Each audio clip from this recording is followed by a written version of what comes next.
Assalamualaikum Ananda. Waalaikumsalam warahmatullahi wabarakatuh. Apa kabar hari ini? Alhamdulillah luar biasa. Tetap semangat. Allahu Akbar. Alhamdulillah masih semangat ya walaupun puasa. Sebelum Ibu memulai pembelajaran kita hari ini, silakan ketua kelasnya pimpin doa. Foni silakan pimpin doanya. Siap, gerak. Berdoa mulai. Bismillahirrahmanirrahim. Amin. Oke, Sen, silakan Ananda rapikan dulu tempat duduknya dan lihat kalau ada seandainya sampah di bawah bangkunya, silakan dipilih dulu. Aldi, duduknya baik-baik.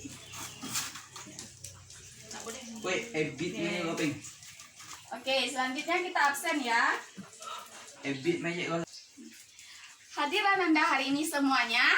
Hadir, Bu. Alhamdulillah, berarti semuanya rajin ya. Ya, Bu. Oke, hari ini ada yang tahu apa materi kita? Hidup jadi ada, Bu. Apa nih? Hidup jadi tenang dengan menghindari pergaulan bebas. Ya, benar sekali. Materi kita hari ini adalah tentang hidup menjadi tenang dengan menghindari pergaulan bebas dan perbuatan keji. Tapi sebelum Ibu masuk kepada materi kita yang hari ini, Ibu mau review dulu pemahaman Ananda tentang materi yang minggu lalu. Ada yang masih ingat tentang materi yang minggu lalu tentang menuntut ilmu?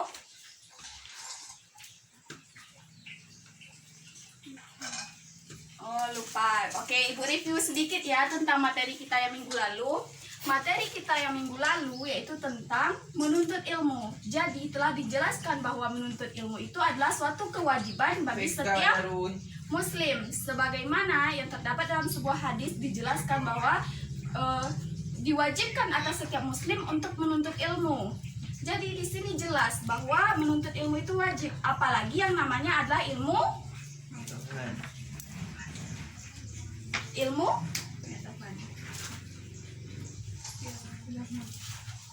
Agama. Ya, kewajiban bagi seorang muslim adalah menuntut ilmu agama. Sedangkan ilmu-ilmu yang berkaitan dengan ilmu keduniaan itu sifatnya adalah fardu kifayah. Seperti misalnya, kalau seandainya ilmu kedokteran itu jatuhnya wajib atau fardu kifayah? Ya, fardu kifayah. Karena kalau seandainya telah ada satu orang yang menuntut ilmu tentang ilmu kedokteran itu sendiri, maka kewajiban bagi seorang muslim yang lainnya itu gugur. Sampai di sini Ananda paham? Alhamdulillah. Sekarang kita lanjut pada materi kita yang hari ini, yaitu tentang hidup menjadi tenang dengan menghindari pergaulan bebas dan perbuatan keji. Oke, dalam materi kita kali ini, di sini ada tiga buah dalil. Yang pertama, dalilnya adalah rujukannya Al-Quran. Yang kedua adalah hadis. Namun pada pertemuan kita yang hari ini, kita hanya akan membahas tentang Quran surat Al-Isra 32. Sedangkan Quran surat An-Nur dan hadis Nabi yang diriwayatkan oleh Bukhari Muslim kita pahami minggu depan. Oke.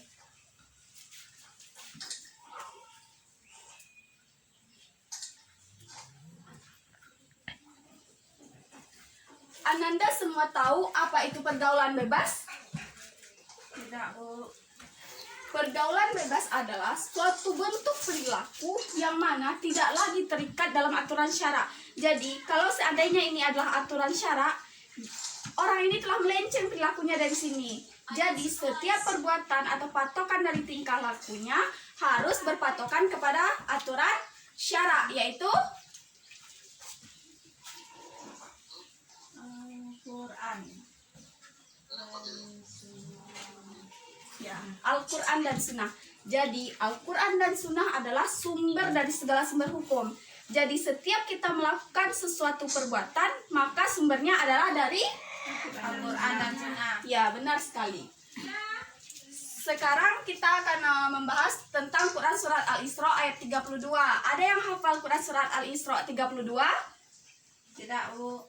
Oke, kalau tidak ada yang hafal, kita baca sama-sama ya. A'udzu billahi minasyaitonir rajim. Bismillahirrahmanirrahim. Wala taqrabu zina innahu kana fahisyatan wa sa'a sabila. Artinya adalah Aduh, coba nak. dan janganlah kamu dekati zina. Di sini implementasi dari kata wala taqrabu zina itu menurut tafsir Ibnu Katsir itu lebih tegas penggunaan katanya dibandingkan dengan wala tazanu yang artinya dan janganlah kamu berzina. Ketika penggunaan katanya ini lebih tegas dibandingkan dengan kata wala tazanu, itu menunjukkan implementasi suatu tindakan preventif, yaitu pencegahan sebelum timbulnya suatu masalah. Jadi di sini wala tazanu itu kategorinya Ananda semua tahu apa aja suatu perbuatan yang mendekati perilaku berzina, yang mendekati kepada perbuatan zina itu sendiri. Ada yang tahu? Ada, Bu. Apa nih? Pacaran. Ya, benar sekali. Yang pertama itu adalah pacaran. Pacaran merupakan suatu tren atau nama yang diberikan oleh khalayak muda atau kita sebut sekarang dengan kaum milenial. Sedangkan dalam Al-Quran sendiri istilah pacaran sebenarnya tidak ada. Jadi ini hanya penggunaan nama bagi para remaja sekarang. Contoh perbuatan yang ada dalam pacaran sendiri adalah misalnya pertama, Ada lawan tuh. berdua-duaan. Yang kedua, siapa lagi yang tahu apa aja aktivitas dalam pacaran?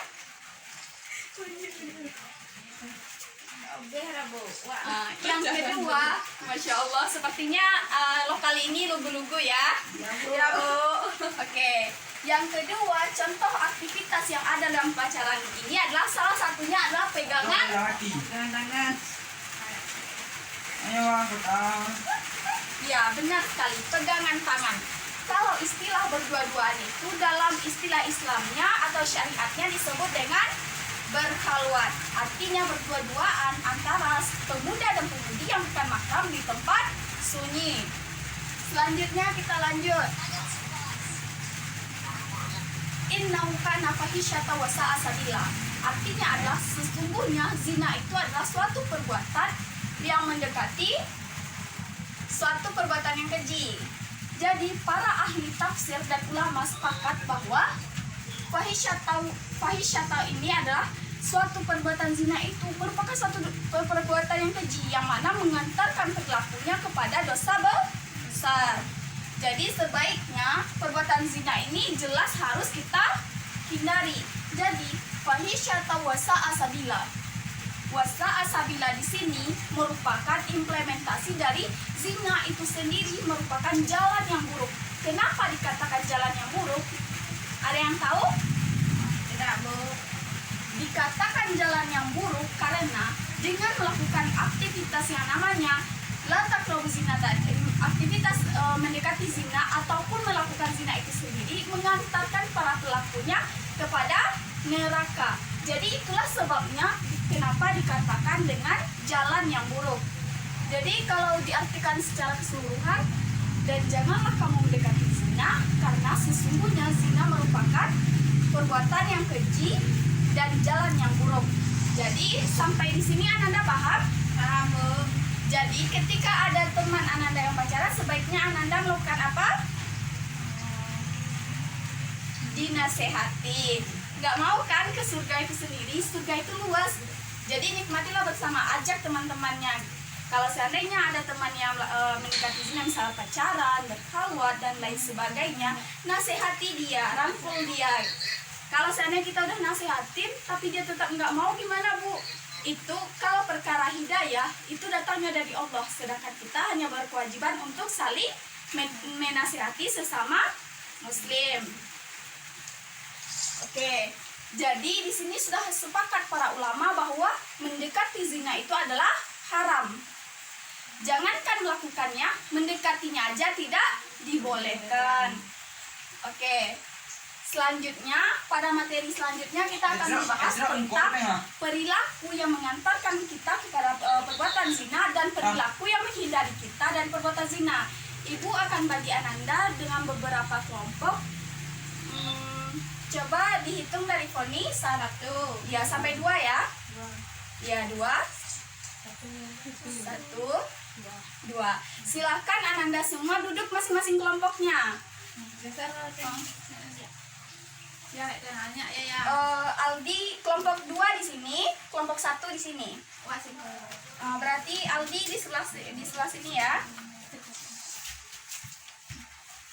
Oke, jadi instruksi untuk kelompok 1 silahkan Ananda nanti diskusikan apa saja contoh perilaku yang nanti mengantarkan kita kepada zina itu sendiri. Diskusikan berdua sama Aira, nanti dipresentasikan ke depan ya. Instruksi untuk kelompok 2, silahkan Ananda cari apa saja contoh perbuatan yang bisa menghindari kita dari perbuatan zina itu sendiri. Nanti tunjuk salah satu dari anggota kelompoknya untuk diskusikan ke depan. Aldi yang fokus ya, diskusi sama teman sebangkunya ya. Oke, silahkan Anda semua diskusi. Kalau seandainya ada yang tidak dipahami, tanyakan ke ibu ya. Di mana kelompok 1 ada kesulitan? Tidak, Bu. Alhamdulillah. Kelompok 2 ada kesulitan? Bu. Alhamdulillah. Ibu beri waktu 2 menit untuk diskusi ya. Silahkan Aldi diskusi ya sama temannya.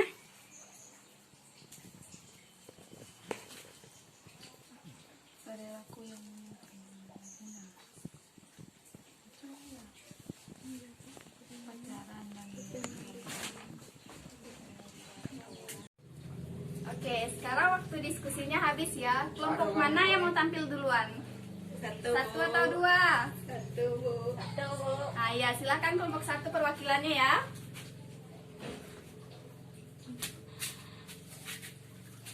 Assalamualaikum warahmatullahi wabarakatuh. Waalaikumsalam warahmatullahi wabarakatuh. Perwakilan saya dari kelompok 1 menceritakan tentang perilaku yang memicu timbulnya zina. 1. Pacaran dan berkhalwat. 2. Mengumbar aurat. 3. Mendengarkan hal-hal yang mengundang syahwat. Hanya itu yang dapat di kelompok 1 sampaikan. Oke, silakan kelompok 1 duduk ya. Berikan aplaus untuk kelompok 1. Oke, sudah bagus ya. Sekarang kelompok 2 silakan presentasikan hasil diskusinya. Assalamualaikum warahmatullahi wabarakatuh. Waalaikumsalam warahmatullahi wabarakatuh. Saya dari kelompok 2 akan menceritakan tentang perilaku orang yang menghindari pergaulan bebas. 1. Menutup aurat. 2. Salat. 3. Menjaga pergaulan dengan berteman dengan orang saleh. 4. Meningkatkan diri pada Allah. Hanya itu yang dapat disampaikan oleh kelompok 2. Assalamualaikum warahmatullahi wabarakatuh. Waalaikumsalam warahmatullahi wabarakatuh. Waalaikumsalam warahmatullahi wabarakatuh. Oke, setelah melihat hasil diskusi dari kelompok baik kelompok 1 atau kelompok 2, dapat kita simpulkan bahwa dari kelompok 1 dulu ya, penampilannya itu udah baik, udah bagus. Cuma di sini kalau seandainya membahas perilaku yang mengantarkan kita kepada pergaulan bebas, itu memang banyak contohnya. Alangkah lebih baiknya kalau seandainya Ananda itu menjelaskan secara rinci. Misal pacaran itu merupakan suatu perbuatan yang dilakukan oleh khalayak muda atau para millennials yang untuk memberikan status pada hubungan mereka. Oke, itu koreksi buat kelompok 1 ya. Buat kelompok 2 penampilannya juga udah bagus, sama halnya dengan kelompok 1. Sama halnya dengan kelompok 1 di sini, silakan Ananda jelaskan perinciannya. Berteman dengan orang yang soleh itu seperti apa contohnya? Lalu mendekatkan diri kepada Allah itu gimana caranya? Misalnya, cara mendekatkan diri kepada Allah misalnya perbanyak zikir, perbaiki lagi bacaan sholatnya, supaya nanti ketika kita benar-benar melaksanakan sholat, sholat itu kan adalah doa. Jadi ketika kita melaksanakan sholat itu, kita berdoa kepada Allah dengan cara yang baik, dengan adab yang baik, itu insya Allah akan mendekatkan kita kepada Allah itu sendiri. Atau yang disebut dengan taqarrub ilallah. Oke, dari kelompok 1 dan 2 itu penampilannya sudah bagus, kita berikan aplaus ya. Sebelum kita masuk materi selanjutnya, Ibu ingin memperlihatkan sebuah video kepada Ananda semua. Selagi mana maka selagi itu aku message orang tu, aku call orang tu, aku jumpa orang tu, selagi itulah boleh dia senyum, bersalam. Ingat, apa-apa tindakan kita yang boleh membawa kita adalah haram. Jangan salah faham. Allah tak sebut dalam Quran la ta'malu zina, tapi Allah sebut la taqrabu zina. Jangan kamu menghampiri zina. Jadi tengok balik, kalau tindakan kita, perbuatan kita, kita message dia boleh bawa kepada zina, kita call dia boleh bawa kepada zina. Berkali sampai pukul 3 pagi, pukul 4 pagi dengan penuh perasaan syahwat. Kalau boleh bawa kepada zina, maka hukumnya adalah haram. Hati-hati, syaitan ni dia cukup pandai, dia cukup cerdik, dia akan tipu kita supaya kita buat, supaya kita jatuh dalam jerat dia. So hati-hati, jangan-jangan bila kita terikut apa yang disuruh syaitan, kita akhirnya menyesal. Oke, udah lihat video yang Ibu kasih? Sudah, Bu. Ada jelas? Ada, Bu. Alhamdulillah. Sekarang Ibu mau bertanya kepada Ananda semua. Ketika Ananda melihat video tadi, apa yang Ananda dapat ambil? Tidak boleh berzina. Ya benar, tidak boleh berzina. Kelompok 1? Tidak boleh pacaran. Ya, tidak boleh pacaran. Jadi di dalam video tadi dijelaskan bahwa kata la taqrabu zina itu mengimplementasikan bahwa segala tindakan yang membawa pelakunya kepada perbuatan zina itu sebaiknya dihindari, seperti pacaran. Yang kedua, khalwat. Di dalam video tadi apa aja contoh perbuatannya? Message. Message itu bahasa Inggrisnya dari SMS ya. Ya, SMS-an misalnya nih, Foni SMS-an sama teman yang laki-lakinya. Udah sholat apa belum? Udah makan belum? Padahal kita itu sebenarnya dalam syariat Islam ada beberapa suatu keadaan yang mana kita diperbolehkan untuk saling misalnya message, nelfon atau segala halnya kepada laki-laki dalam 3 kategori. Yang pertama, pendidikan. Yang kedua, kesehatan. Yang ketiga adalah muamalah. Jadi di luar lingkup yang 3 ini dilarang oleh agama Islam. Kalau seandainya message-nya cuma buat, "Dek, gimana? Udah makan apa belum? Dek, nanti sebelum tidur jangan lupa tahajud ya. Dek, yuk sahur." Kalau sekarang kan lagi musim puasa, biasanya kan yang laki-laki itu message yang ceweknya itu dengan ajakan, "Dek, udah sahur belum? Subuh jamaah yuk." Padahal sebenarnya dia sahur nggak? Sholat nggak? Tahajud nggak? Kita kan nggak tahu. Sebenarnya itu adalah tipu daya setan yang mempengaruhi umat manusia agar nanti menjadi temannya di neraka. Jadi hati-hati Ananda semua ya. Ingat lagi pembelajaran kita hari ini bahwa dalam Quran surat Al-Isra ayat 32 kita diperintahkan untuk menghindari perbuatan zina itu sendiri. Oke, sampai sini paham? Paham, Bu.